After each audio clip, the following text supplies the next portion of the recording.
There are reports the FBI investigation into Supreme Court nominee Brett Kavanaugh could wrap up as early as this morning. But right now, all anyone's talking about is President Trump's comments about Kavanaugh accuser Christine Blasey Ford last night. In our live poll this morning, we're asking, was he just stating facts or he shouldn't mock her?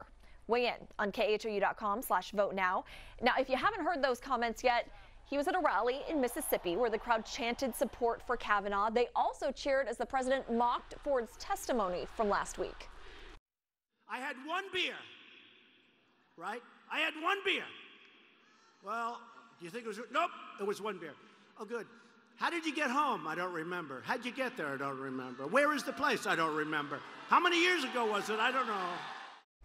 Now, Ford claims Kavanaugh sexually assaulted her when they were in high school. Her lawyer responded on Twitter, calling the president's attack vicious, vile, and soulless. He went on to write, "Is it any wonder that she was terrified to come forward and that other sexual assault survivors are as well?" Now, we did share this on our KHOU 11 Facebook page. Tina wrote, "Just couldn't help himself. I'm surprised he kept it in this long." But a lot of you agree with the president. Jay says, good. The Me Too movement has become a joke. And then we have this comment from Suzanne who says he's just telling it the way it is.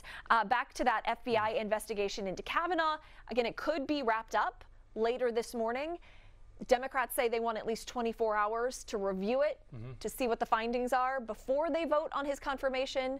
But Senate Republicans say they're moving forward as fast as they can. Well, that would still, if it wrapped up today, that would still fit into Mitch McConnell's timeline for even that review and then the vote. I think he was planning on Friday, right? So that'd all work out for the Republicans if it indeed gets done today. So you can still weigh in on our poll this morning, by the way, and we were just a second ago split 50-50 on whether the president was just stating facts or if he, shouldn't mock Dr. Ford there in our poll. So you can weigh in this morning as well. We'll continue to share those. Right now, let's get it over to